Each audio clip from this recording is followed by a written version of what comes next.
का नाम कृष्ण है। बोलो राधे राधे। देखा देखा नामकरण किया गर्गाचार्य जी ने और धोखे से उनके मुंह से निकल गया क्या ये वसुदेव जी के पुत्र हैं। अब क्या करें, बात को सुधारनी पड़ी। नहीं नहीं नहीं, वसुदेव जी के नहीं, ये पिछले जन्म में वसुदेव जी के यहाँ प्रकट हुए थे और ये हर एक युग में अवतार ग्रहण करते हैं। बोलो राधे राधे। कल हमने बताया था ना 14 मनवंतर होते हैं और एक मनवंतर में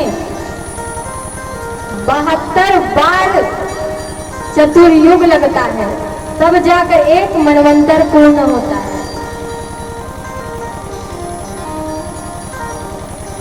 और ब्रह्मा जी के एक दिन के बराबर एक मनवंतर है। जितने में ब्रह्मा जी का एक दिन गुजरता है उतने में यहाँ 4 युग गुजर जाते हैं। बोलो राधे राधे।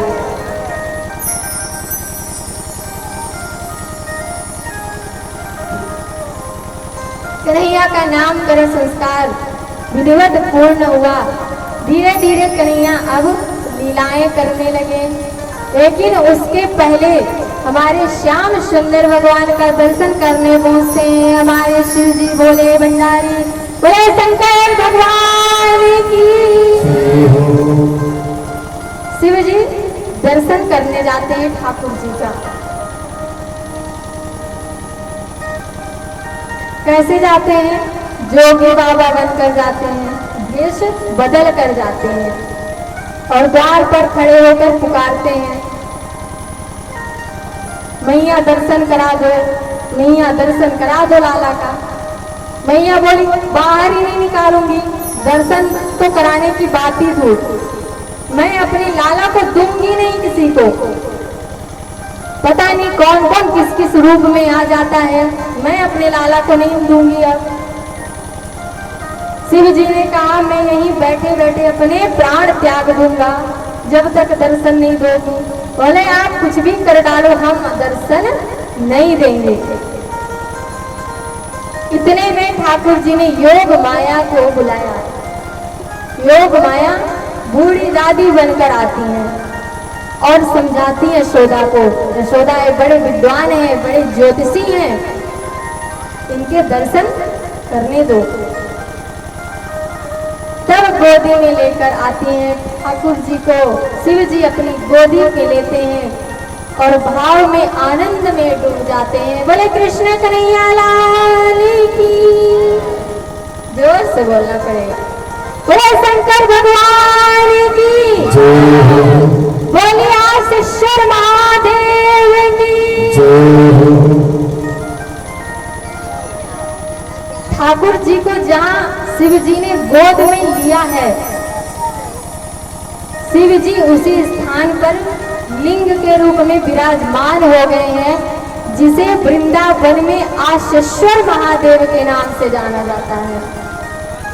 आप जब पुरानी गोकुल जाएंगे, पुरानी गोकुल में मंदिर बना है और मंदिर के बीच में आंगन है और उसी आंगन में सामने शिव जी का मंदिर है और जो भोग ठाकुर जी को लगता है वही भोग फिर आकर शिव जी को लगता है और शिव जी इसी आस में वहां बैठे रहते हैं कि कब ठाकुर जी के दर्शन हो, कब ठाकुर जी का भोग मिले। इसीलिए उनका नाम आशीश्वर महादेव है। बोले आशीश्वर महादेव की।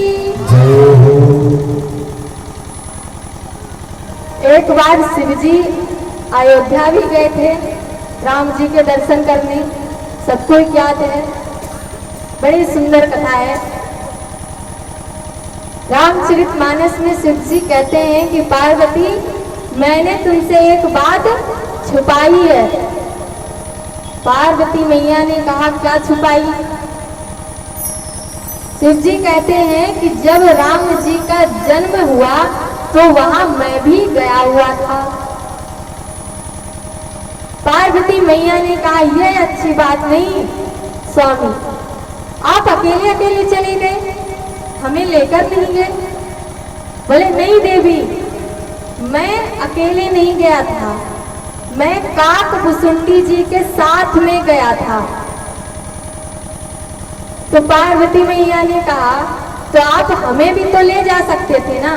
बोले नहीं, जब आप किसी को बोलते हो, आपने एक गाड़ी करी है, चलो गंगा स्नान करने चलेंगे, आपने अपने रिश्तेदार के यहाँ फोन किया कि भैया आप भी चलेंगे क्या, भैया तैयार हो गए।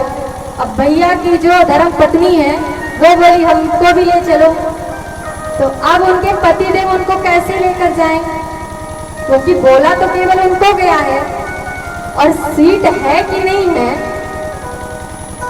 होता है कि नहीं, सीट है कि नहीं है, कैसी व्यवस्था है, तो हम आपको कैसे लेके जा सकते हैं साथ में।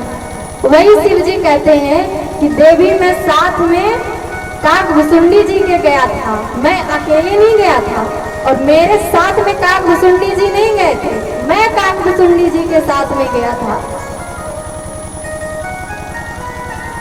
और जब अयोध्या नगरी में पहुंचते हैं, अब वो सोचे कि करें क्या, कैसे दर्शन पाएं, इतने बड़े बड़े महल हैं, कौन से महल के अंदर ठाकुर जी हैं, कितने पहरेदार हैं, हमको कैसे मिलेंगे ठाकुर जी। तो अब एक युक्ति सोची गई। युक्ति में क्या किया गया, शंकर भगवान बन गए ज्योतिषी और काकभुसुंडी जी बन गए चेला, और बढ़िया एक पंडाल लगाया गया और उसमें एक पोस्टर लगाया गया शंकर शास्त्री के नाम से।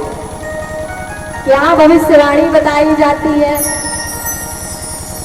और जो चेला है वो प्रचार करें, हमारे गुरु जी त्रिलोकी हैं, सब कुछ जानते हैं, कुछ भी पूछो, सभी आए अपना अपना हाथ दिखाएं। शिव जी हैं, अंतर्यामी हैं, अनादि हैं, वो तो सब कुछ जानते हैं, जिसका हाथ पकड़े ना पकड़े वैसे ही बता दे। बढ़िया पूरे अयोध्या नगरी में चर्चा फैल गई, अरे बहुत बड़े ज्ञानी आए हैं, बहुत बड़े ज्योतिषी आए हैं। अब क्या, धीरे धीरे बात महल के अंदर तक पहुंच गई, और यह बात माता कौशल्या तक पहुंची। माता कौशल्या ने कहा ठीक है, उन्हें हमारे यहाँ भी बुलाकर लाओ। जितना एक राजा का अधिकार होता है, उतनी एक महारानी का भी अधिकार होता है। राजा दशरथ से कम नहीं चलती थी महारानी कौशल्या की, उतनी ही चलती थी। महारानी कौशल्या ने आदेश दिया, बुलाया गया, इसी का तो इंतजार ही था कि कब बुलावा आए। पहुंचे जब द्वार पर, तो माता कौशल्या ने कहा कि इसमें से ज्योतिषी कौन है। शिव जी ने कहा हम हैं। ठीक है, तुम अंदर चलो, ये चेला नहीं जाएगा। अब क्या, अब तो गड़बड़ हो गई। काकभुसुंडी जी ने देखा प्रभु अकेले अकेले दर्शन करोगे क्या, हम ऐसे आए इतने दिन से। बोले नहीं, हमको पहले अंदर जाने दो, फिर हम बाद में कुछ ना कुछ युक्ति सोचेंगे। शंकर भगवान अंदर गए, उनकी बड़ी सेवा हुई। अयोध्या नगरी को देखकर तो इंद्र भी शर्मा जाए, लजा जाए, ऐसी व्यवस्था। शिव जी की बड़ी सुंदर उनका स्वागत हुआ। अब माता कौशल्या ने कहा ठीक है, आप मेरे पुत्र का हाथ देख के बताइए। शिव जी ने कहा हाँ हाँ मैं देख के लूंगा, लेकिन जो मेरा पोथी पत्र है ना, सब चेला के पास में रखा हुआ है, उस चेलवा को अंदर अगर बुला दो तो ठीक रहेगा, दोनों मिलकर देखेंगे। बोले अच्छा अच्छा चलिए ठीक है, बुलाते हैं। चेला को बुला गया, चेला भी आ गया। अब दूर से देखे, बोले दूर से ही देख के बताइए हाथ। बोले महारानी अगर गोद में उठा लेते तो ज्यादा अच्छा रहता, अच्छे से देखते बनता। क्या है, कभी छोटे छोटे हाथ हैं तो लकीरें समझ में नहीं आ रही हैं। माता कौशल्या ने कहा अच्छा चलो ठीक है, उठा लो गोदी में। शिव जी ने राम जी को गोदी में उठा लिया। वह आनंद क्या रहा होगा, कोई वर्णन नहीं कर सकता। बोले राधे राधे।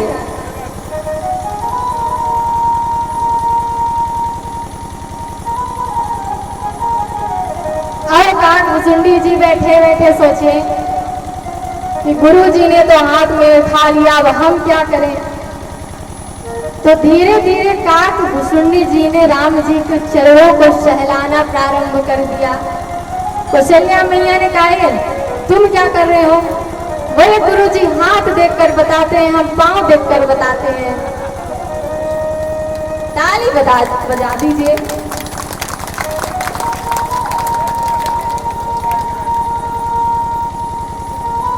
शिव जी ने सोचा ये चेला तो बहुत दिमाग लगा रहा है, हम तो हाथों में ही रह गए, ये तो पांव में चरणों में पहुंच गया। और उन चरणों का ही तो ध्यान करते हैं शिव जी। शिव जी ने दोनों हाथ पकड़ लिए, दोनों हाथ देखूंगा। राम जी ने हाथ छुड़ा लिया। राम जी तो लीला कर रहे हैं महाराज, हाथ छुड़ा लिया। बोले एक ही हाथ से देखो बाबा। काकभुसुंडी जी ने अब जो चरण है राम जी के, दोनों चरणों को हाथों पर लिया, अपने हृदय पर लगाया और जो राम जी का एक हाथ है उसे अपने सिर पर रखा और धन्य हो गए।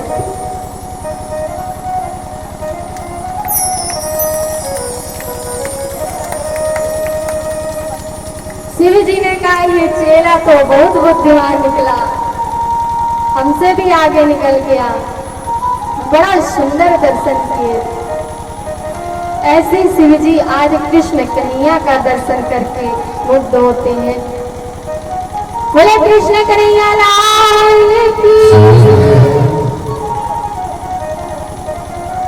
श्याम सुंदर अब धीरे धीरे बड़े हो रहे हैं। एक दिन मैया ने श्याम सुंदर का बढ़िया श्रृंगार किया और उन्हें बिठा दिया। श्याम सुंदर अब थोड़ी थोड़ी खिसकने लगे हैं। श्रृंगार करके बिठा दिया। ठाकुर जी खिसकते खिसकते पहुंच गए गौशाला में और वहां गैया के गोबर में मूत्र में अपने आप को एकदम नहला लिया। बोले राधे राधे। मैया प्रकट कर लाई, पुनः स्नान कराया, पुनः श्रृंगार कराया। फिर से कन्हैया पहुंच गए गौशाला में, फिर से मूत्र में गोबर में अपने आप को नहला लिए। मैया को बड़ा क्रोध आया। मैया ने कहा कन्हैया पिछले जन्म में तू सूकर था क्या? बार बार जाके मूत्र में और गोबर में स्नान करके आ रहा है। हम नहीं कह रहे महाराज, मैया कह रही है। बोले राधे राधे। कन्हैया ने कहा मैया कितना जानती है, मैया कितना जानती है कि मैं पिछली बार सूकर का मैंने अवतार लिया था, बड़ा अवतार। बोले कृष्ण कन्हैया लाल की। कन्हैया थोड़ी और बड़े हुए। कन्हैया अब बांसुरी बजाने लगे।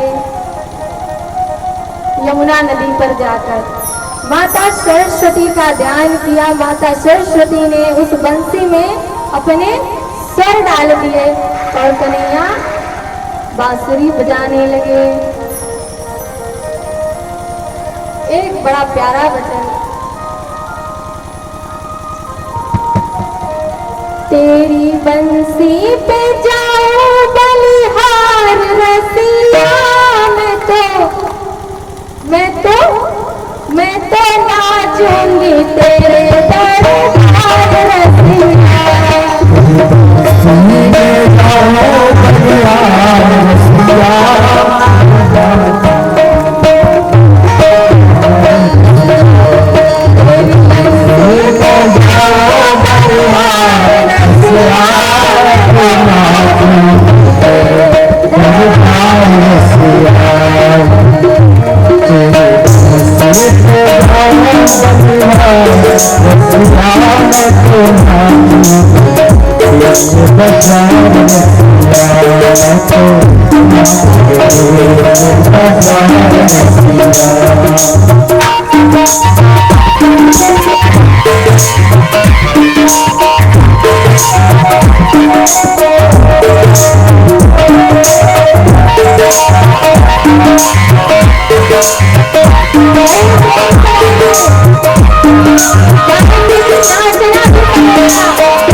Thank you.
बोले बंसी वारे की, कृष्ण कन्हैया लाल की। परम सम्मानित श्री तेजभान पटेल जी ग्राम खरिका, इनकी तरफ से 200 रुपए का पुरस्कार आया हुआ है। भगवान आपके घर में धन धान से भरे। और परम सम्मानीय श्री राजेश मिश्रा संजू पहरखा, इनकी तरफ से 200 रुपए का सहयोग राशि प्राप्त हुई है।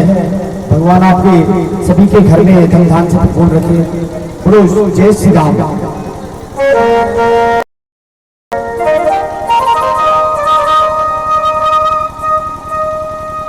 बोले कृष्ण कन्हैया लाल की।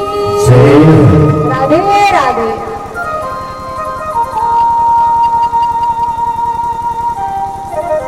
कन्हैया ने एक बार मिट्टी खाई। सबको ज्ञात है कन्हैया ने मिट्टी खाई। कन्हैया ने मिट्टी खाई और जितने भी उनके मित्र हैं सबने आकर शिकायत कर दी मैया से। मैया कन्हैया ने मिट्टी खाई। हम सबने अपनी आंखों से देखा है कन्हैया ने मिट्टी खाई। मैया पहुंची लेके डंडा। बोले कन्हैया तूने मिट्टी खाई? कन्हैया बोले नहीं मैया, मैंने मिट्टी नहीं खाई। चाहे तो तू मेरा मुंह खोल के देख ले, मैंने मिट्टी नहीं खाई। मैया ने कहा चल ठीक है, मुंह खोल के दिखा। कन्हैया को डांट पड़ी। कन्हैया छोटा सा मुंह बना के बैठ गए। पर आज मिट्टी खाई है तो मार तो पड़ेगी। तो कन्हैया ने बचने के लिए क्या किया? मुंह खोला और मुंह में समस्त पूरे ब्रह्मांड के दर्शन कराए मैया को। मैया डर गई। पहले तो सोचा कान्हा को कुछ हो गया है क्या, किसी ने टोना जादू तो नहीं कर दिया, इसके मुख में क्या हो गया है, क्या नजर आ रहा है, लगता है किसी ने टोना जादू कर दिया। फिर कुछ देर में देखे कि उसमें कन्हैया भी दिख रहे हैं। मैया ने देखा कि मैं भी दिख रही हूँ, मेरा पूरा ब्रज दिख रहा है। अब कन्हैया का यह जो दृश्य है देखकर मैया अत्यंत घबराई, पसीना पसीना हो गई। कन्हैया ने सोचा अच्छा बच गया मैं, आज मार खाने से मैं बच गया। पर जब मैया पसीना पसीना हो गई तो कन्हैया डर गए, कहीं मैया डर के मारे मैया को कुछ हो न जाए। मैया हाथ जोड़कर प्रभु की स्तुति करने वाली थी, क्योंकि उसमें वैकुंठ के भी दर्शन हो रहे थे, वैकुंठ में नारायण भगवान के दर्शन हो रहे थे। स्तुति करने ही वाली थी कि प्रभु ने अपनी लीला वहीं समाप्त कर दी और हंस के बोले, देखा मैया मैंने क्या खाई मिट्टी। मैया ने कहा, लाला तू ठीक तो है, तुझे कुछ हुआ तो ना है, किसी ने कुछ कर तो ना दिया, किसी ने कुछ खिला तो ना दिया, तू ठीक तो है ना। बोले हाँ मैया मैं ठीक हूँ। अब कन्हैया ने यह सोचा, यदि मैं अपने मुख में इस प्रकार से दर्शन कराते रहता और मैया कहीं मुझे भगवान मान लेती तो मुझे ले जाकर किसी खिड़की में बिठा देती, घंटी बजा बजा के आरतियां करती, 2 टाइम लाकर भोग लगा देती, हो गया मेरा तो खेलना कूदना बंद, माखन चोरी करना भी बंद, बंसी बजाना रास रचाना सब बंद, अब मैं कुछ नहीं कर पाऊंगा। इसलिए तुरंत प्रभु ने माया का पर्दा डाल दिया। प्रभु ये बताना चाहते हैं कि मुझे भगवान मत मानो। भगवान किसी से प्रेम नहीं करते। प्रेम कब करते हैं? जब वो राम बनकर आते हैं, जब वो कृष्ण बनकर आते हैं, तब वो प्रेम करते हैं। बाकी वो वैकुंठ में बैठे बैठे प्रेम नहीं करते, उन्हें किसी से कोई मतलब नहीं है।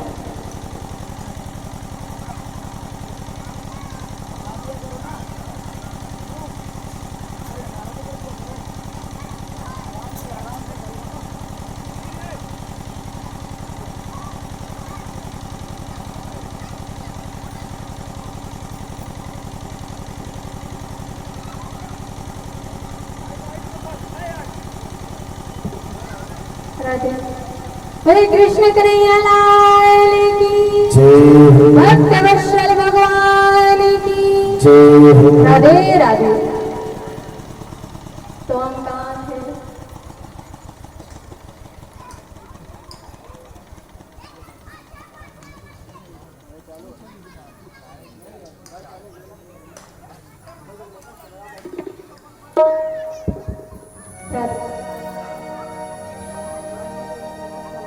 बोले कृष्ण कन्हैया लाल की जय हो। तो ठाकुर जी कहते हैं कि मुझे भगवान मत मानो, मुझे अपना मानो, मुझे अपना पुत्र मानो, अपना मित्र मानो, अपना पिता मानो, अपना पति मानो, अपना, यदि आपकी बहन नहीं है तो आप मुझे बहन भी बना लो, तो भगवान मत मानो। भगवान मानोगे तो प्रेम नहीं मिलेगा, अपना मानोगे तो ही प्रेम मिलेगा। बोलो राधे राधे। मीराबाई एक बार वृंदावन गई तो वहां एक संत थे जिन्होंने यह प्रतिज्ञा करके रखी थी कि मैं स्त्रियों के दर्शन नहीं करूंगा।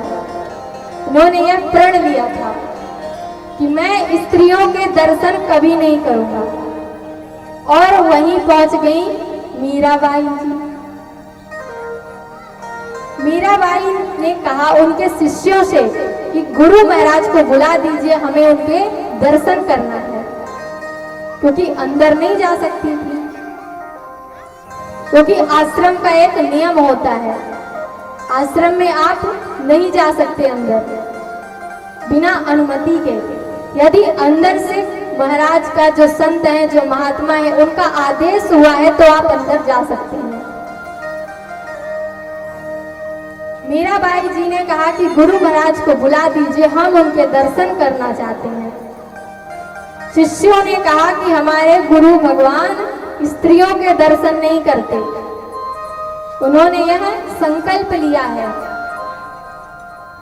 मीराबाई जी ने कहा कि जाकर अपने गुरु जी से कह दीजिए कि मीरा आई है। बोले आप चाहे जो भी हो, हमारे गुरु जी स्त्रियों के दर्शन नहीं करते। तो मीराबाई जी ने कहा कि अपने गुरु जी से जाकर यह पूछिए कि इस ब्रज में कितने पुरुष हैं, क्योंकि इस ब्रज में केवल एक ही पुरुष है, बाकी सब स्त्रियां हैं, कोई दूसरा पुरुष नहीं है। और वह पुरुष केवल श्री कृष्ण चंद्र है, बाकी वृंदावन में कोई भी दूसरा पुरुष नहीं है। इसलिए जाकर अपने गुरु जी से कह दीजिए। जब शिष्य जाकर अपने गुरु जी से कहे कि गुरु जी मीराबाई आई हैं और उन्होंने ऐसा कहा है, तब उन संत के जो मन में अंधकार था वह दूर हुआ और तुरंत दौड़ते हुए मीराबाई जी के चरणों में गिर पड़े कि आप धन्य हैं देवी। अभी तक मेरे मन में जो अभिमान था कि मैं पुरुष हूँ और मैं स्त्रियों के दर्शन नहीं करूंगा, आपने आज मुझे बताया है कि यहाँ तो केवल एक ही पुरुष है, वह हमारे श्री कृष्ण कन्हैया लाल है, बाकी वहाँ ब्रज में सब के सब गोपियां हैं। यह जो स्त्री और पुरुष का भेद है यह केवल एक वस्त्र की तरह है, ना कोई स्त्री है ना कोई पुरुष है, सबने केवल एक कपड़ा पहन रखा है, स्त्री का और पुरुष का। इसलिए आप जब भी ब्रज की भूमि पर जाएं तो स्वयं को पुरुष मानकर मत जाएं, अपने को गोपी मानकर जाएं।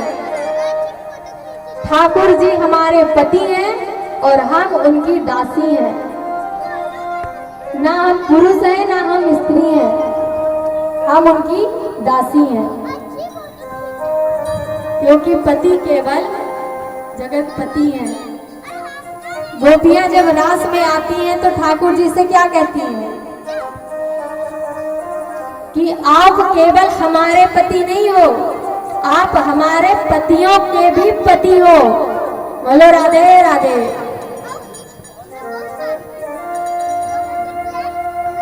एक बड़ी सुंदर कथा है। भृगु जी महाराज आते हैं नंद यशोदा जी के घर पर। तब कन्हैया की आयु 2 वर्ष की होती है, तब आते हैं। जो मंदिर के चबूतरे पर बैठे हुए हैं, हमारी आवाज जा रही है, मंदिर के चबूतरे पर जो बैठे हुए हैं वो यहाँ पंडाल पर आकर बैठ जाएं।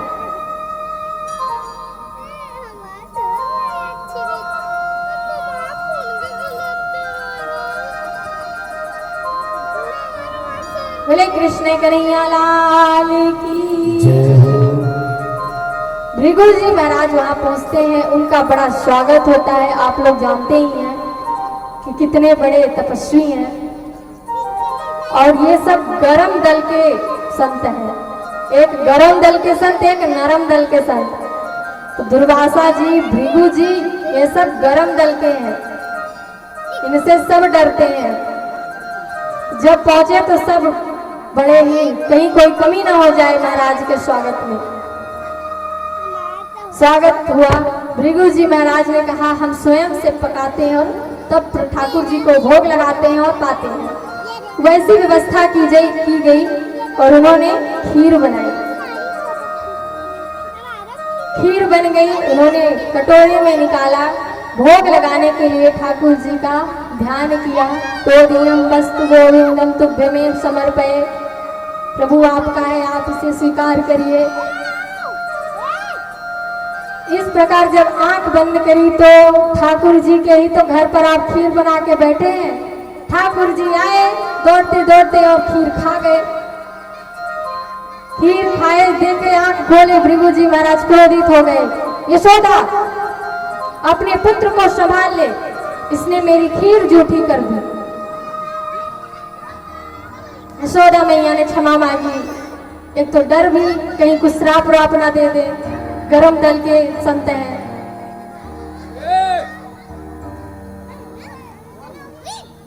बोले राधे राधे। सब आराम से बात करेंगे, जो बिना मतलब के स्वर नहीं निकालेंगे। उससे ध्यान भंग होता है, सुनने वाले का, सुनाने वाले का भी। बोले राधे राधे। यशोदा मैया ने पुनः सब कुछ ठीक किया, रसोइयां पुनः साफ करी, फिर से भृगु जी ने पुनः खीर बनाई, फिर से हाथ जोड़े, आंख बंद किए, पुनः खीर का भोग लगाने लगे। तोदियम वस्तु गोविंदम तुभ्यमेव समर्पये। गोविंद ने सुना, पुनः आए, जल्दी जल्दी खीर खा गए। फिर से आंख खुली, यशोदा मैंने तुझे कहा है तू अपने लाला को संभाल ले, इसने पुनः मेरी खीर झूठी कर दिया, मैं नहीं खाऊंगा, अब मैं जा रहा हूं। फिर से यशोदा मैया ने क्षमा मांगी, इस बार मैं इसे बांध के रखूंगी, आप एक बार और बना लीजिए, इसे इस बार मैं बांध के रखूंगी। ठाकुर जी को वहीं सामने चारपाई में मैया ने बांध दिया, उनके पांव को बांध दिया।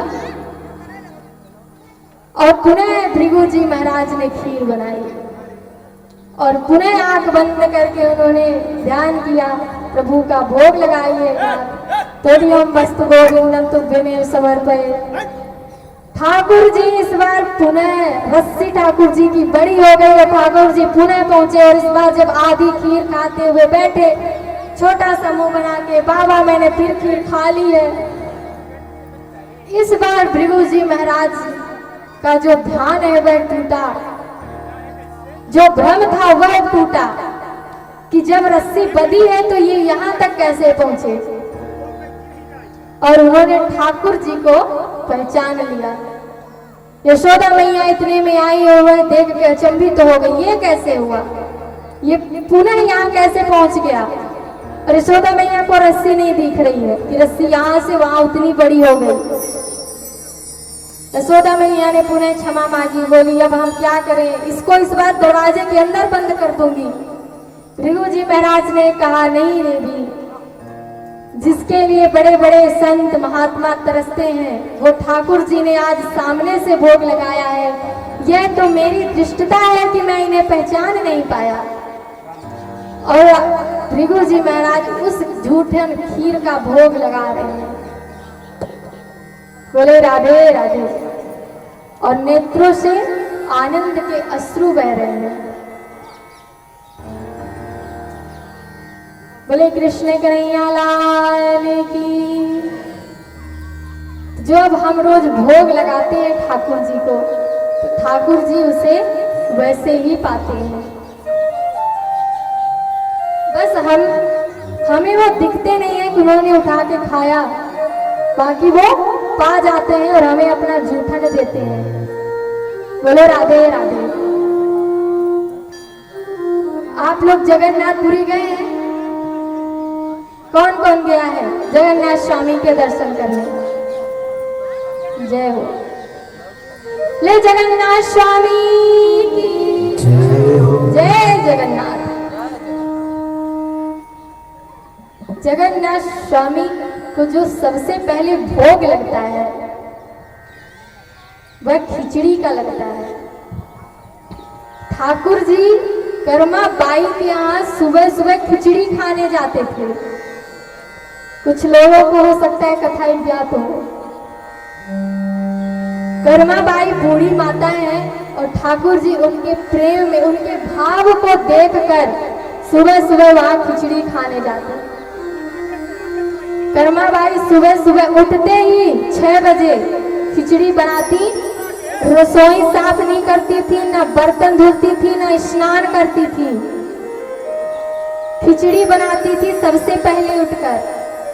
और वह खिचड़ी ठाकुर जी जाकर खाते थे, वहां उसे पाते थे जगन्नाथ स्वामी छोटे से बालक बनकर। एक दिन एक संत आए वहां और उन्होंने कहा कि तुम ये बताओ, तुम्हारे यहाँ साक्षात जगन्नाथ स्वामी भोजन करने आते हैं, तुम ना नहाती हो, ना अपना रसोई साफ करती हो, ना बर्तन धुलती हो, ऐसे ठाकुर जी को खिला देती हो, बड़ी साधारण। कर्मा बाई उन्होंने कहा कि आप सही कह रहे हैं। दूसरे दिन वह सुबह जल्दी उठी, जल्दी जल्दी अपनी रसोइयां साफ करी, जल्दी से बर्तन धुली, स्नान करने गई, फिर खिचड़ी बनाई। ठाकुर जी आकर बैठे हैं और कह रहे हैं जल्दी कर माँ, जल्दी कर माँ। और जो ठाकुर जी ये कहते थे जल्दी कर माँ, उसी से उनका नाम पड़ गया कर्मा बाई। उस दिन खिचड़ी देर से बनी। ठाकुर जी ने थोड़ा सा जल्दी जल्दी खाया और मंदिर में घंटी बज गई और ठाकुर जी भाग कर गए। और वहां जब पुजारी ने देखा कि ठाकुर जी के मुख पर तो खिचड़ी लगी हुई है, तो ये कौन सी माया है नाथ, खिचड़ी कहां से खा के आ रहे हो। उस दिन ठाकुर जी ने थोड़ी सी खिचड़ी खाई, पेट नहीं भरा। ठाकुर जी ने उन संत को स्वप्न में कहा कि अभी के अभी जाओ और मेरी कर्मा बाई माता को जाकर बोलो कि तुम जैसे खिचड़ी बनाती थी वैसी खिचड़ी बना के मुझे दिया करें। ये जो तुमने नियम कानून बता के आए हैं ना, उसके वजह से आज ऐसा ऐसा हुआ है। मैं खिचड़ी नहीं पा पाया, मंदिर में देर से पहुंचा हूं। तुरंत भागते भागते संत महात्मा गए। उन्होंने कहा कि हे कर्माबाई, तुम जैसे खिचड़ी बना के देती थी बिना नहाए, बिना रसोई साफ किए, बिना बर्तन धोए, वैसे ही तुम बना के दिया करो, कुछ नियम कानून मत करना। और दूसरे दिन जब ठाकुर जी आए तो फिर से कर्माबाई ने वैसी खिचड़ी बना कर दी और ठाकुर जी ने वह खिचड़ी पाया। कर्माबाई की मृत्यु हो गई। वो तो भगवान की भक्त थी, भगवान के धाम को गई, लेकिन फिर भी ठाकुर जी 3 दिन तक अपने गर्भगृह में नहीं गए हैं, वहीं बाहर बैठ के रो रहे थे कि अब मुझे कौन खिलाएगा खिचड़ी। इसलिए उन्हें जो पुजारी है वो मना कर लेके अंदर गए। बोले ठाकुर जी, हम सब मिलकर कर्मा बाई का ध्यान करके आपको हम खिचड़ी बनाकर खिलाएंगे, आप अंदर चलिए नाथ, यहाँ ना रहिए। तब ठाकुर जी अंदर गए और आज भी सबसे पहले रसोई में खिचड़ी बनती है, ठाकुर जी के सामने लाया जाता है और ठाकुर जी से विनती की जाती है कि हे नाथ, ये कर्मा बाई की खिचड़ी है, इसका भोग लगाइए। बोले जगन्नाथ स्वामी की, भक्त वत्सल भगवान की। ऐसे परम दयालु। अब इसका अर्थ यह नहीं है कि आप घर में नियम काम करना बंद कर दें। यदि आप सक्षम हैं करने में तो आप करें, और नहीं सक्षम है तो चैतन्य महाप्रभु ने बताया है कि यदि आप स्नान करने में असमर्थ हैं, आप स्नान नहीं कर पा रहे हैं, तो आप हरे कृष्ण हरे राम महामंत्र से भी स्नान कर सकते हैं, आप शुद्ध हो जाएंगे। पर यदि आप स्नान कर सकते हैं, आप में सामर्थ्य है, तो स्नान भी करना चाहिए। उसी प्रकार यदि सामर्थ्य है तो आप लोग नियम करें, ऐसा नहीं है कि नियम करना छोड़ दें। बोले कृष्ण कन्हैया लाल की।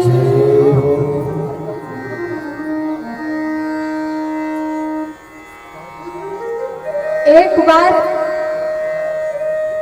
नारद जी घूमते हुए जा रहे थे तो नारद जी ने देखा कि एक गोपी यमुना नदी के किनारे ध्यान लगाकर बैठी हुई है।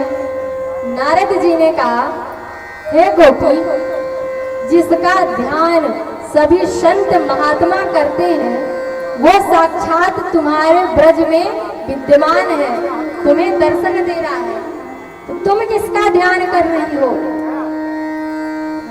गोपी ने कहा, हे नारद जी, आप तो सब कुछ जानते हैं,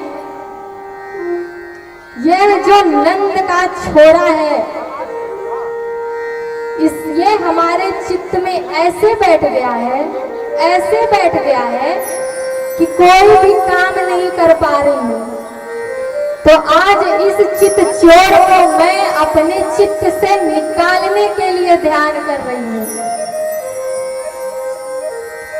सभी चाहते हैं कि कन्हैया मेरे चित्त में आ जाए, और धन्य है वो गोपियां कि जिनके चित्त में ठाकुर जी बैठ गए एकदम, निकलने का नाम नहीं ले रहे। गोपी ने जब इस प्रकार कहा तो नारद जी ने कहा आखिर बात क्या है। गोपी ने कहा क्या बताऊं प्रभु, मैं गई सुबह सुबह गाय दोहन को, पीछे से नंद को छोरों ने आवाज लगाई, रे भाभी सारे दूध दुह लेगी क्या, वो को ना पिलावेगी। सो मैंने सुना तो मैंने कहा कि ले तू भी थोड़ा सा दूध पी ले, और मैंने सारा दूध बल्टी में ना दूहने के बजाय सारा का सारा उसके मुंह में दूह दिया। होश तो तब आया जब पीछे से सासू माँ ने 50 गारी दी कि तू बाबरी हो गई क्या, सारे दूध को नीचे काहे को गिरा रही है, बाल्टी में ना लगा रही। तब ध्यान आया कि यहाँ तो कोई नंद को छोड़ना है, और सारा दूध सत्यानाश हो गया।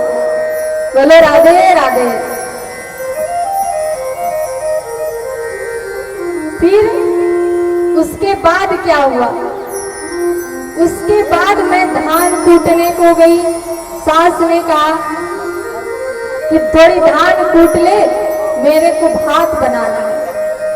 वो मैं धान कूटने को गई तो पीछे से नंद के छोरों ने आवाज लगाई, री भाभी की कर रही है, मैं भी थारी कुछ मदद कर दूंगा। सो मैं उससे भी बतियाने लगी। बोले और बता लाला क्या हाल है, कैसे आया तू, सब कुछ बढ़िया है। अपने में ही मैं बड़बड़ किए जा रही, और होश तो तब आया जब पीछे से सास ने फिर गाली दी, तू मेरा पागल ही हो गई क्या, तेरा दिमाग काम नहीं करता। तब होश आया कि यहाँ तो कोई नंद को छोड़ना है, मैं तो अपने में बड़बड़ किए जा रही हूँ।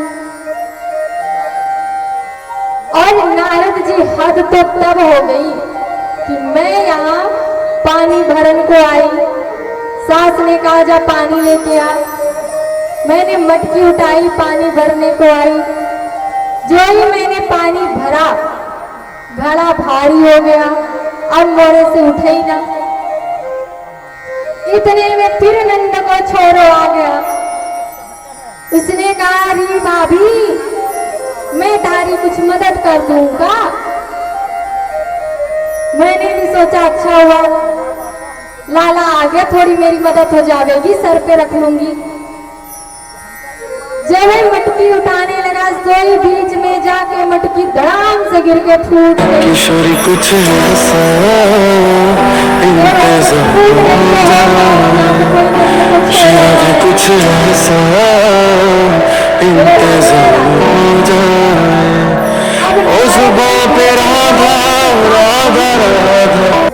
मेरा तो पूरा घर गृहस्थी इस कन्हैया ने बर्बाद कर दिया है। अब मैं इस चित्त चोर को अपने हृदय से निकाल कर ही मारूंगी, तब तक शांत नहीं बैठूंगी। नारद जी ने कहा धन्य है ऐसे कन्हैया, धन्य है ऐसी गोपी, धन्य है जो कन्हैया को ऐसे चित्त में बैठाई हुई है कि हर जगह पर कन्हैया नजर आ रहे हैं। कहीं भी देखो कन्हैया नजर आ रहे हैं। वहां कन्हैया होते नहीं है, चित्त में कन्हैया है, और जो चित्त में छुपा है वह बाहर नजर आता है। यदि हमारे चित्त में छल कपट भरा है तो सामने वाले के अंदर भी हमें छल कपट ही नजर आएगा। बोलो राधे राधे। हरे कृष्ण कन्हैया लाल की। कन्हैया धीरे धीरे बड़े होने लगे। ये सब कन्हैया की बाल लीलाएं हैं।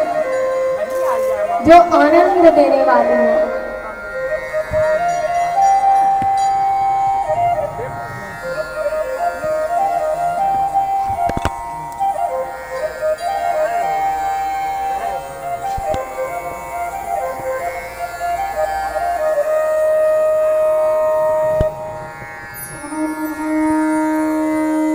बोले कृष्ण कन्हैया लाल की। एक दिन दीपावली का दिन था। मैया ने घर साफ किया, सुंदर चमका दिया। ठाकुर जी बड़े देर से कह रहे हैं, क्या मैया कुछ खाने को दे। मैया ने कहा, कान्हा रुक जा, अभी अभी मैं माखन निकालूंगी, ताजा ताजा तो मैं तुमको खाने को दूंगी। कन्हैया बोले, नहीं, मेरे को अभी ही चाहिए। और कन्हैया ने क्या किया, लगे मटकियां फोड़ने, बंदरों को बुला लिया और लगे सारी मटकियों को तोड़ने फोड़ने। सारा जो बासी माखन रखा था सब गिरा दिए। मैया ने जब यह दृश्य देखा तो अत्यंत क्रोधित हो गई, सारा माखन गिरा दिया। मैया लेके डंडा कान्हा को खेतने लगी, खदेड़ने लगी। कन्हैया भागने लगे, मैया पीछे पीछे, कन्हैया आगे आगे दौड़े जा रहे, दौड़े जा रहे। मैया थक गई तो बोली, कहना रुक जा, रुक जा तो नहीं मारूंगी। कन्हैया ने सोचा मैया अभी झूठ बोल रही है, वैसे बात तो सच्ची है, झूठ ही बोलती है। मारने के बाद क्या बोलती है मैया, चुप हो जा, नहीं और मारूंगी। मारेंगी फिर चुप हो, रो भी नहीं, चुप नहीं होगा तो और पिटाई होगी। और ये तो सबसे बड़ा झूठ है कि डर के मारे भागो और मैया पीछे से कहेगी रुक जा, लौट के आ जा, नहीं मारूंगी, और लौट के आओ तो बहुत पिटाई। किशोरी कुछ ऐसा इंतजाम हो जाए, शिरा भी कुछ ऐसा इंतजाम हो जाए। ओ जुबां पे राधा राधा राधा नाम हो जाए, ओ जुबां पे राधा राधा राधा नाम हो जाए। किशोरी कुछ ऐसा। कन्हैया लौटा, नहीं मारूंगी। कन्हैया ने कहा चली ठीक है, आ गए लौट के। अब तो पकड़ लिए हाथ मैया ने, अब बोल कहाँ जाएगा, कहाँ जाएगा बच के। और मैया ने वही ऊखल रखा हुआ था और कन्हैया को मैया ऊखल से बांधने का प्रयत्न करने लगी। बोलो राधे राधे।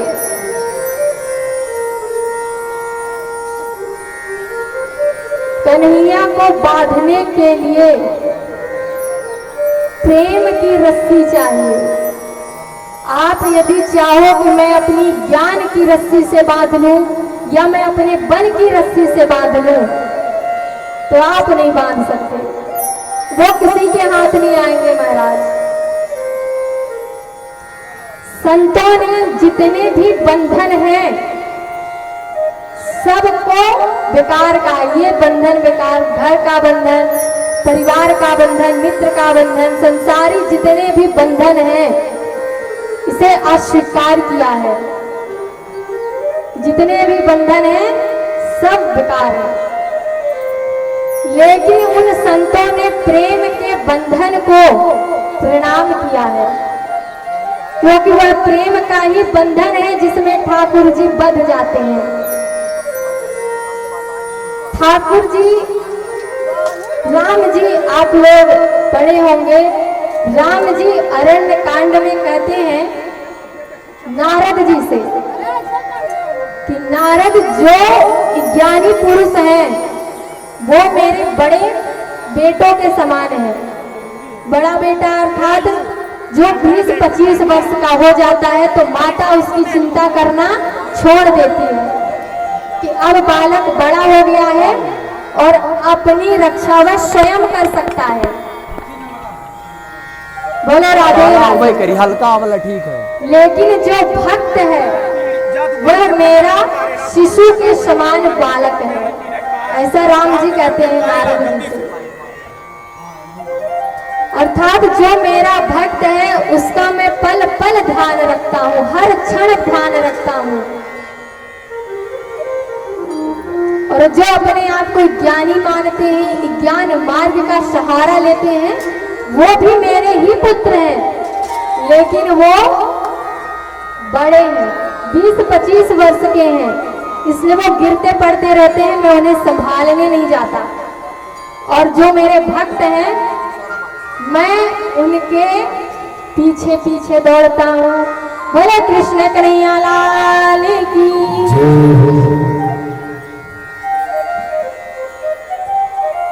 परम सम्मानीय जमुना राम मिश्रा जी पारखा, इनकी तरफ से 201 रुपए का सहयोग राशि प्राप्त हुई है। मैं लाइन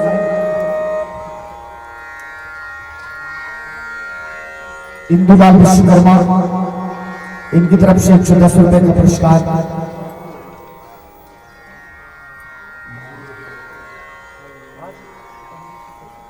जगदम्बा प्रसाद मिश्रा, ग्राम धरिगमा, इनकी तरफ से 201 रुपए की सहयोग राशि प्राप्त हुई है। हनुमान चरण विश्वकर्मा, इनकी तरफ से 210 रुपए का सहयोग राशि प्राप्त हुई है, ग्राम धरिगमा के हैं। सभी लोग तालियां बजाएंगे।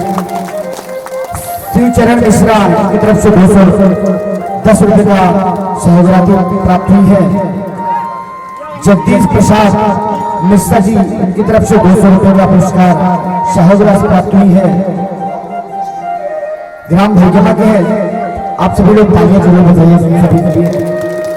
परम सम्मानीय भाई प्रसाद मिश्रा जी, इनकी तरफ से 201 रुपए का सहयोग राशि प्राप्त हुई है, ग्राम धरिगमा के हैं। आनंद प्रसाद मिश्रा, परम सम्मानीय आनंद प्रसाद मिश्रा जी, इनकी तरफ से 101 रुपए की सहयोग राशि प्राप्त हुई है, ये भी ग्राम धरिगमा के हैं। और जमुना प्रसाद साकेत, ग्राम पारखा, इनकी तरफ से 101 रुपए की पुरस्कार सहयोग राशि प्राप्त हुई है। और परम सम्मानित शिव प्रसाद कुशवाहा जी, इनकी तरफ से 101 रुपए की सहयोग राशि प्राप्त हुई है। और परम सम्मानित रघुनाथ कुशवाहा जी, इनकी तरफ से 101 रुपए का सहयोग राशि प्राप्त हुई है, ग्राम पारका के हैं।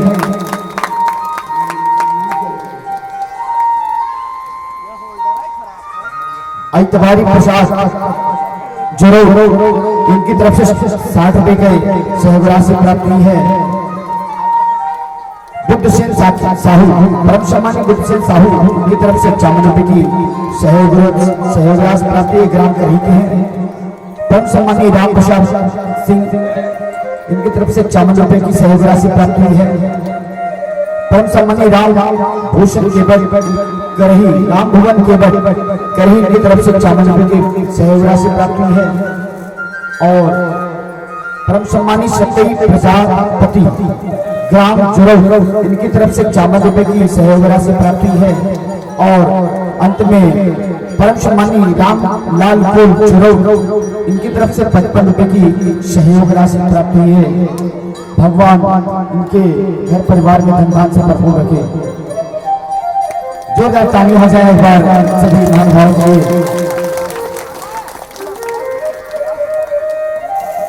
बोले कृष्ण कन्हैया लाल की जय। राधे राधे। कथा में पुनः सब ध्यान देंगे। सब कुछ आवश्यक है, पर कथा से अधिक आवश्यक कुछ भी नहीं है, ठीक है।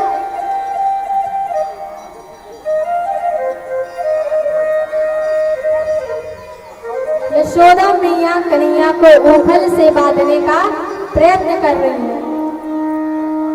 रस्सी लाई, ठाकुर जी उसमें बंध नहीं रहे, रस्सी छोटी पड़ रही।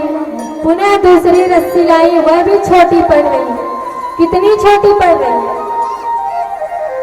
2 अंगुल की। वह 2 अंगुल की छोटी रस्सी क्या है? ठाकुर जी बताना चाह रहे हैं वह 2 अंगुल क्या है।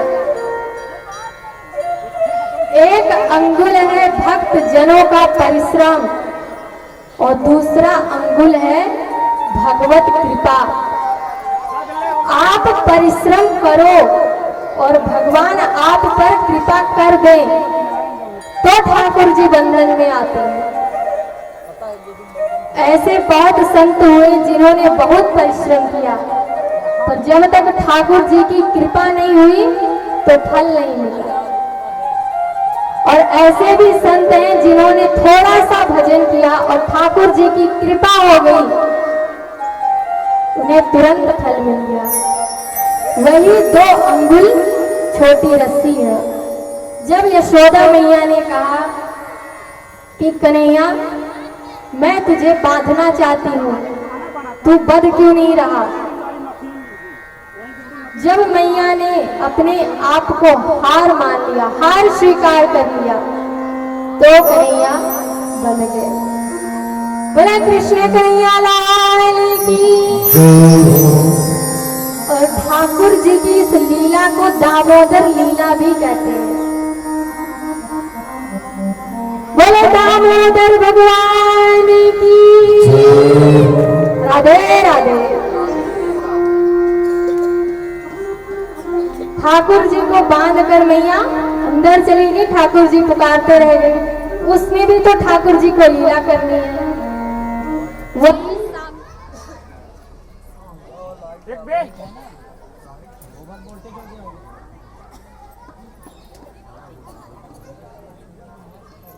ध्यान से नहीं, लाइट आ रही। हाँ जलाई लाइट।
शिला थी।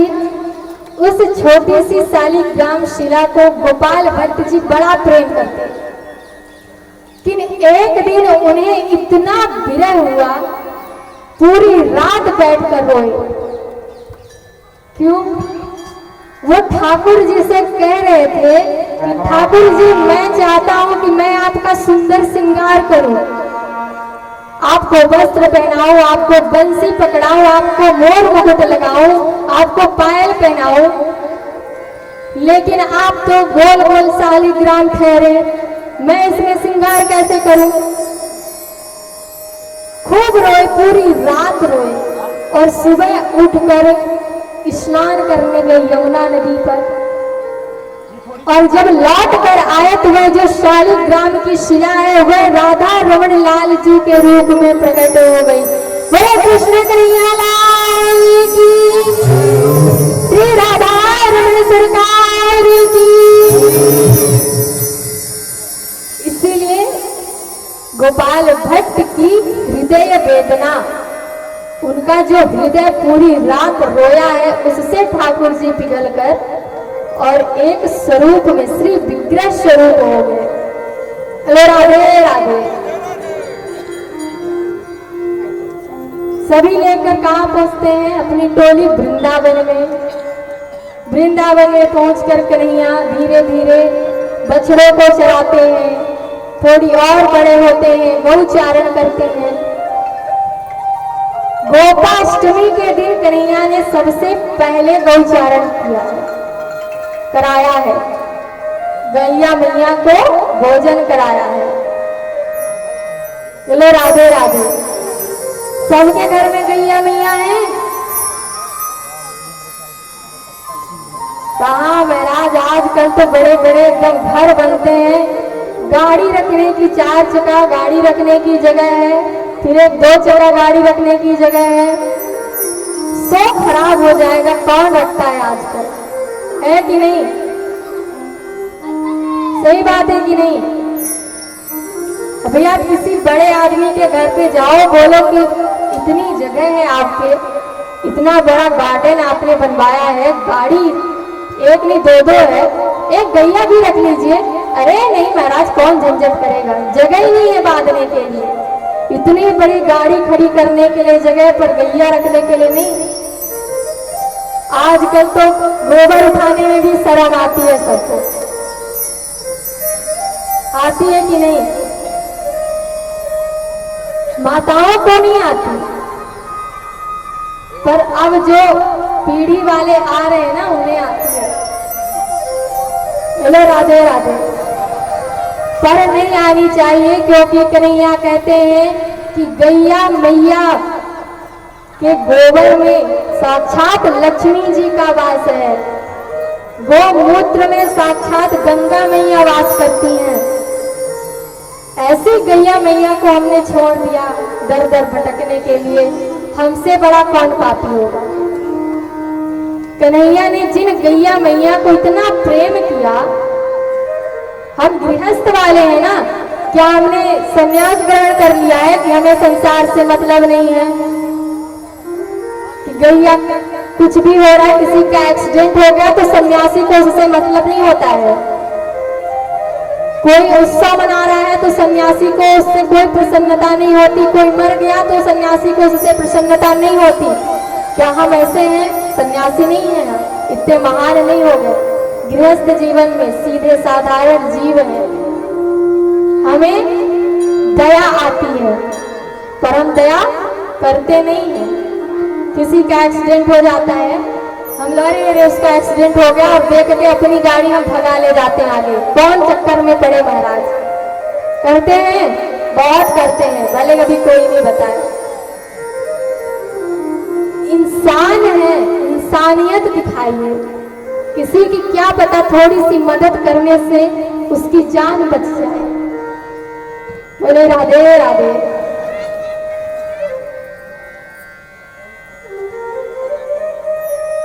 आज 10वीं, कल एकादशी है। एकादशी का व्रत कौन कौन रहता है? हाथ उठा के बताना पड़ेगा, गजब हो जाएगा अगर किसी ने नहीं उठाया तो।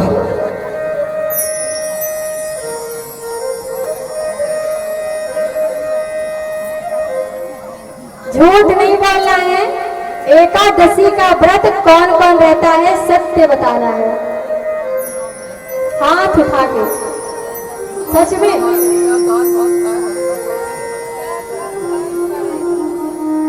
कोई बात नहीं, लेकिन अब रहना प्रारंभ कर दीजिए। कोई ढोंग नहीं है, आजकल तो कुछ भी करो उसे ढोंग कह देते हैं। जो जितना नियम दिखाता है उसे लोग ढोंगी कहते हैं, और जो जितना ही सरल हो जाए, कहीं भी मिले, किसी के यहाँ भी मिले, कोई भी बनाए, यदि वो पा लिया, कहीं भी जाके वो रुक गया, अरे वो हमारे गुरुजी तो सबसे अच्छे हैं। ऐसा नहीं होता महाराज। यदि कोई ब्राह्मण है और उसने अपने ब्राह्मणत्व को खो दिया है, तो वह ब्राह्मण कहलाने के लायक नहीं है। यदि आपके मस्तक पर तिलक नहीं है, आपने जनेऊ धारण नहीं किया है, यदि आप संध्या वंदन नहीं करते हैं, तो आप ब्राह्मण नहीं हैं। क्योंकि जाति से कोई ब्राह्मण नहीं होता, कर्म से होता है। कर्म से कोई क्षत्रिय बनता है, कर्म से कोई वैश्य बनता है, और कर्म से ही कोई शूद्र बनता है। इसलिए अपने ब्राह्मणत्व को बचाइए। ब्राह्मण तो सब है, पर अपने ब्राह्मणत्व की रक्षा कौन कर रहा है? कोई नहीं कर रहा। ना एकादशी का व्रत रख रहे हैं, न जनेऊ कोई धारण करता, ना मस्तक पे तिलक लगाता, ना गले में कोई कंठी धारण करता है, वो ब्राह्मण कैसे हुआ? हम तो नहीं मानते उसे ब्राह्मण। बोलो राधे राधे। जो अभी तक नहीं किया तो कोई बात नहीं, पर अब समय है, जितना बचा है समय, मन में संकल्प करिए कि हम जब तक हमारे शरीर में प्राण रहेगा या जब तक हम में क्षमता रहेगी हम एकादशी का व्रत करेंगे। क्योंकि 8 वर्ष से लेकर 80 वर्ष तक एकादशी का व्रत करना चाहिए। 8 वर्ष से लेकर 80 वर्ष तक। और महाराज कोई नहीं करता। बोलो राधे राधे। एकादशी व्रत उठाने का नियम भी हम बता दें। कल एकादशी है, यदि कोई करना चाहता है तो कर सकता है। एक नियम है कि अच्छे काम में देरी नहीं करनी चाहिए, तुरंत करना चाहिए। अरे क्या पता कि इसके बाद वाली अगली एकादशी को हम रहेंगे कि नहीं रहेंगे, इसलिए जो है सामने हम उसको करेंगे।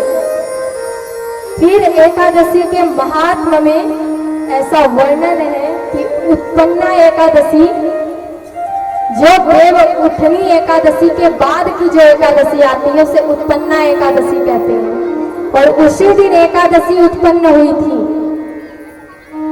तो उस दिन से भी व्रत रख सकते हैं। या निर्जला एकादशी आती है गर्मी में, उस समय से भी आप व्रत प्रारंभ कर सकते हैं। पर हम तो कहेंगे कि अच्छे काम के लिए कभी देरी नहीं करनी चाहिए। और हमने भी यही किया था, हमने भी कोई नियम नहीं लिया था। अगली एकादशी आ रही, मन में संकल्प हुआ तो ठीक है, करनी है बस। तो कल एकादशी है, सुबह ब्रह्म मुहूर्त में स्नान करना चाहिए, सुंदर वस्त्र पहनिए, सूर्य नारायण भगवान को अर्घ दीजिए, ठाकुर जी की सेवा करिए, माला करिए, तुलसी की माला। यह सब करने से, अब कोई कहेगा हम अपने मन में ही जाप करते हैं, बहुत अच्छी बात है, पर इसका अर्थ यह नहीं कि जो तुलसी की माला करता है वो भोगी है। तुलसी की माला करने से भक्ति बढ़ती है।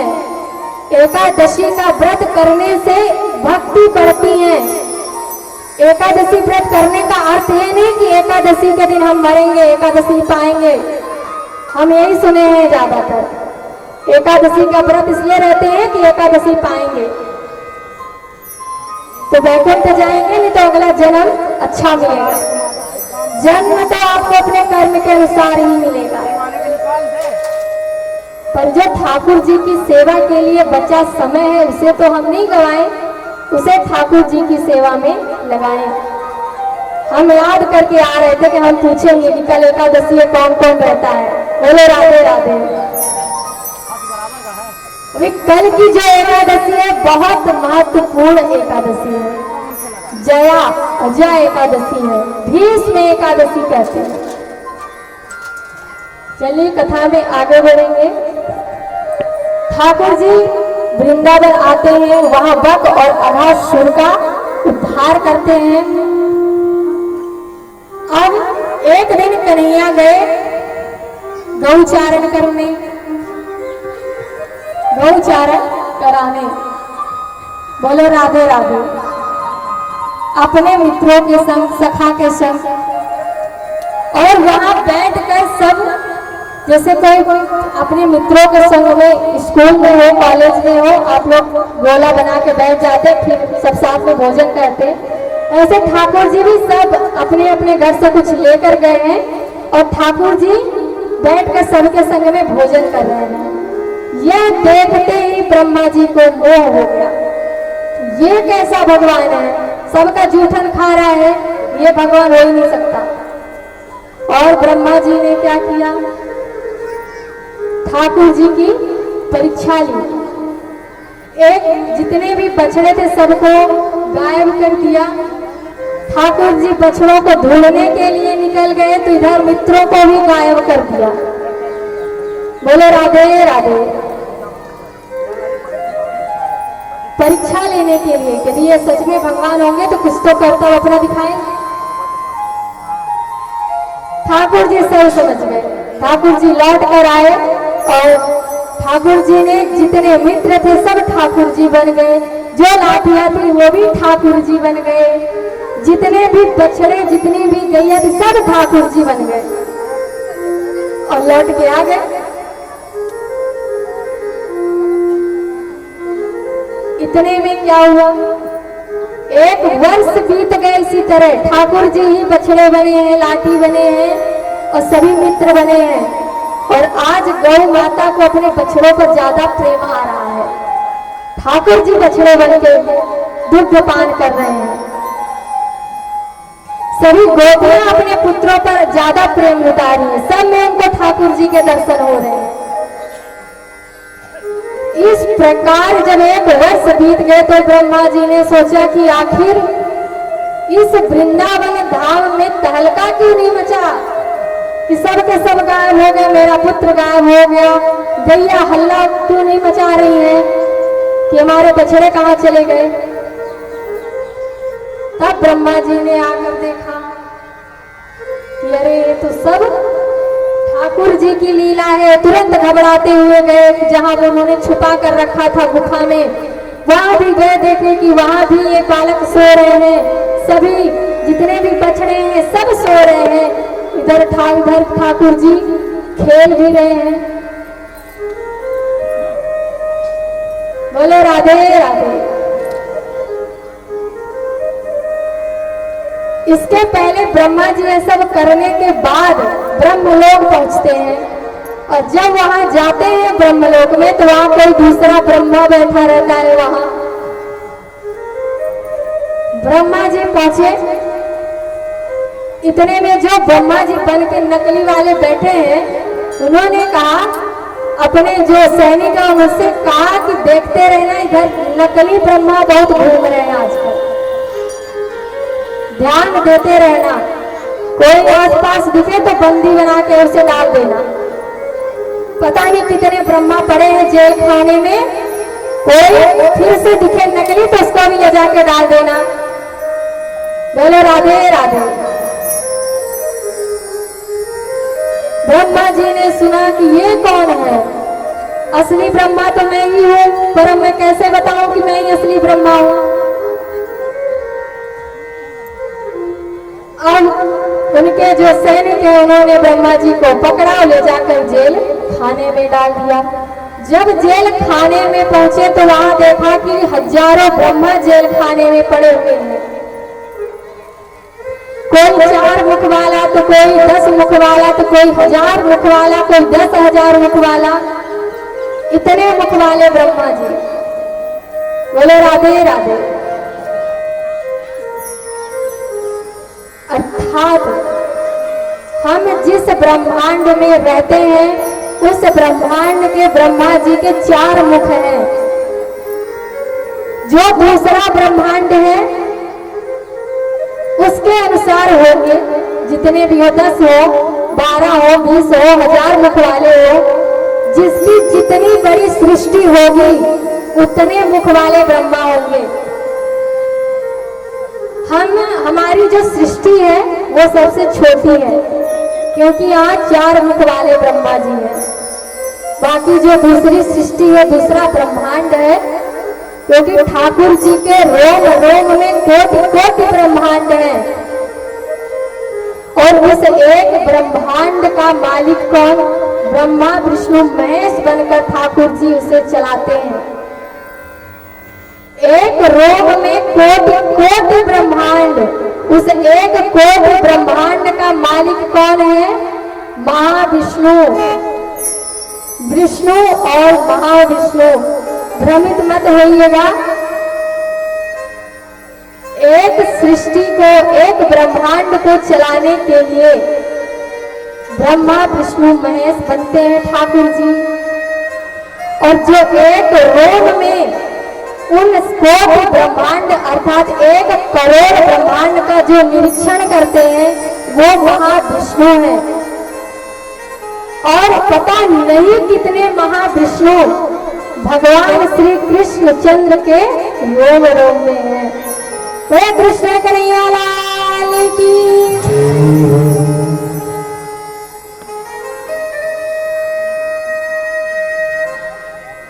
ब्रह्मा जी ने ठाकुर जी से बहुत विनती करी, तब ठाकुर जी ने उन्हें क्षमा किया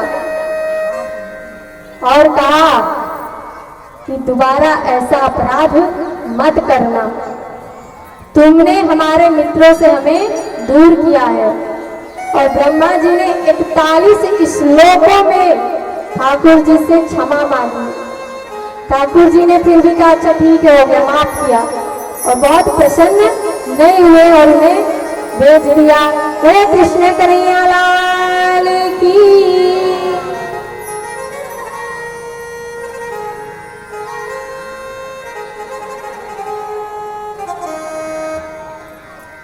ठाकुर जी के बिना हम कुछ भी नहीं। यदि ठाकुर जी ना हो तो हम कहाँ जाएं? कहीं नहीं जा सकते।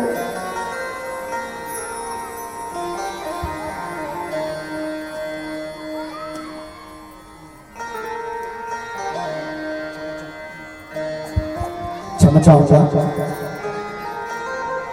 परम सम्मानी रामजस केवट करही इनकी तरफ से 1 रुपए की सहज राशि प्राप्त हुई है। और परम सम्मानी काशी प्रसाद विश्वकर्मा जी ग्राम करही इनकी तरफ से 1 रुपए का सहज राशि प्राप्त हुई है। भगवान आपको धन धान से प्रभु रखे। जोरदार ताली हो जाए।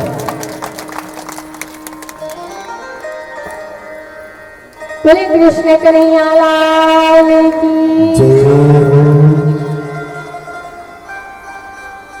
तो ठाकुर जी यदि राह ना दिखाए तो हम भटकते रहेंगे।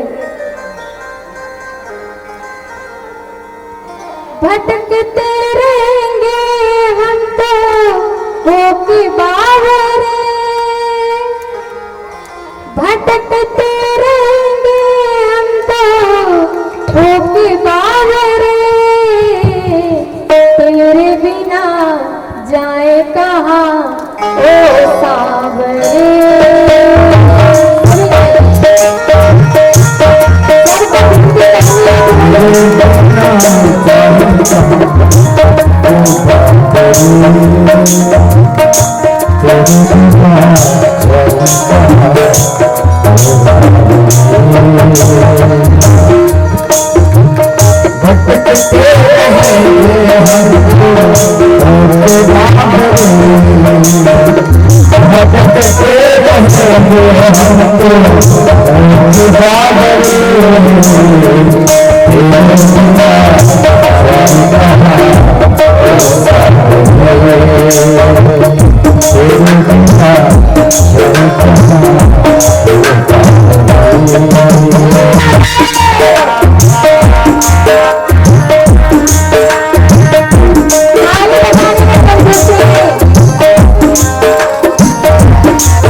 Oh,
Oh,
बोले कृष्ण कन्हैया लाल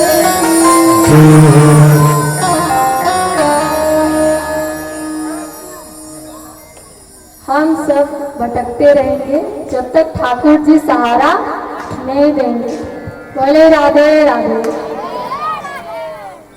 परमाधारी श्री राजकुमार मिश्र जी ग्राम बहरखा, इनकी तरफ से 101 रुपए की सहयोग राशि प्राप्त हुई है। और परमाधारी मल्लिका प्रसाद मिश्र जी ग्राम बहरखा, इनकी तरफ से 101 रुपए की सहयोग राशि प्राप्त हुई है।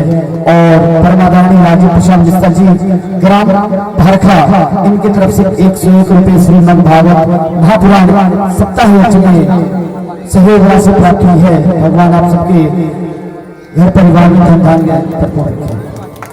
जोरदार ताली हो जाए, जोरदार।